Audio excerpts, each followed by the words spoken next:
You issued a challenge to your team out there at Steam Tron?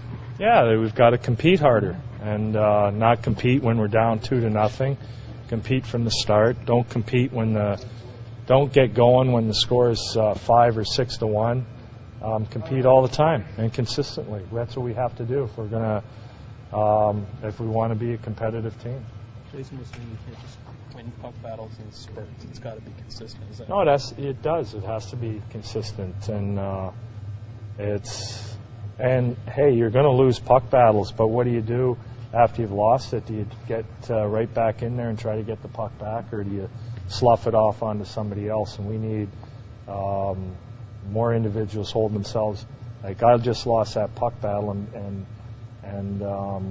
want to get the puck back, or together with a teammate, figure out a way to get the puck back. Some of it aren't even puck battles. Rob was the play in the game the other night. Kessel's coming down the right wing and puck basically stripped right off of him. That's a puck battle. They lift your stick. That's the battle. Isn't physical play. It's competing and wanting the puck. And those are the examples. They strip the puck from you and turn around and strip it right back. That's all you have to do. Why did you choose to single out Phil Kessel? Because he hasn't played well the last 10 games. And I can single out a bunch of guys, but he's our best player. And a lot of times that needs to be the message. Ooh, if you get singled out, right, in professional sports. It's always a story, Actually, obviously. At the end of the day, you guys shouldn't even watch us practice. This is the only sport where the media will report what you said to a player on the field of battle. You can't do it in baseball, football, or basketball. How many basketball practices have you ever been to?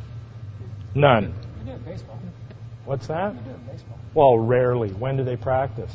About 3 o'clock before the game. Yeah, sometimes. February and March.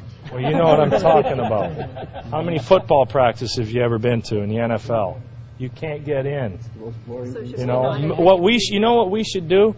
We should have the same security for airports that they have in the NFL. There wouldn't be any issues. Can't get in to see an NFL practice. What I'm saying is when we're out here, and then everybody be running around. Somebody said this, somebody said that. This is our office, and it should be off limits. Basically, it should be. But you know that, so why do you do it here and not in there? Well, we do it here because I'm pissed off, okay? And regardless of who anyone is, a kick in the ass is always necessary. You do need a kick in the rump once in a while, and then we'll see how people respond.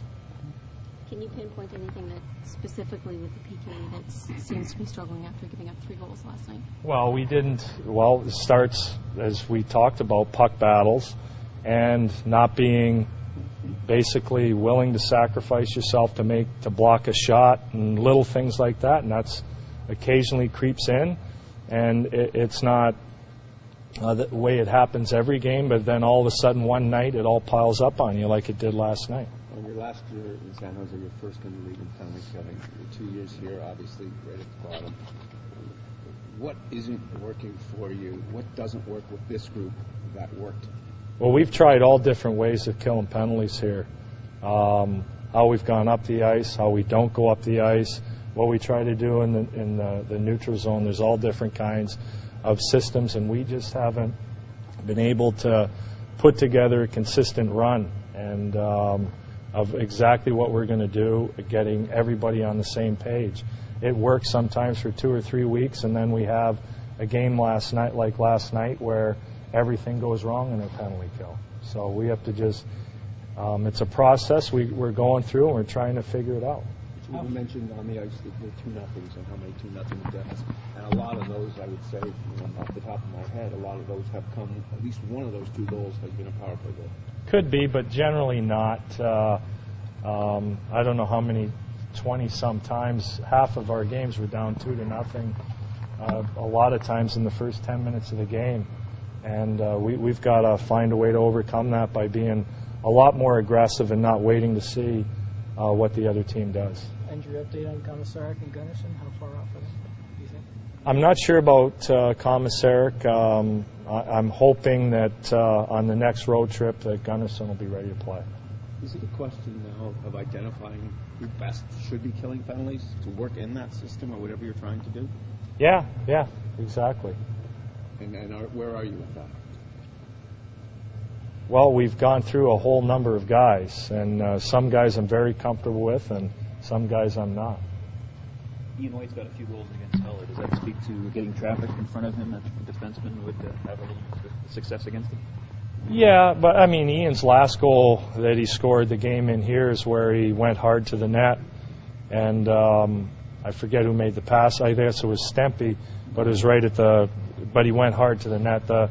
What we have to do is, first of all, have traffic so that a point man does get a good screenshot, or somebody's driving and stopping in front of the net. And both of our goals against them the last time in here, that's exactly what we did. We had traffic, we had people driving to the front of the net and stopping there. When Stahlberg, for example, scored his goal and it went off the defenseman's skate, Colton Orr had driven right to the doorstep and stopped, and it went on. The defenseman had to go with him, and it went off his foot and into the net. So we need more of that. We need more traffic, more willingness to go into those dirty areas and pay the price. That's the only way. You're not going to beat, from what I've seen watching a lot of the goals against on Ryan this year, you're not going to beat him with clean shots, or it's going to be rare. It's usually with a scrambly situation in front of the net, and he doesn't quite see the puck, or he's been distracted somehow.